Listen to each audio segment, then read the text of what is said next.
Carola, dobbiamo fare questi laboratori, non ho un'idea. Mi dai una mano? Non ho nessuna energia stamattina. Ma io ti do molto di più, un vero pacco regalo. Guarda un po' che meraviglia. Chi ce lo manda intanto?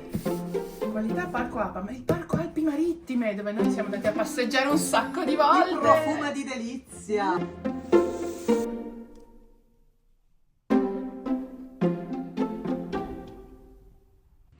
Sono tutti prodotti delle aree protette Alpi Marittime. Sono succulenti, buonissimi, figli di un territorio dove si possono fare camminate pazzesche e per di più questi prodotti tutelano gli ecosistemi e chi li produce.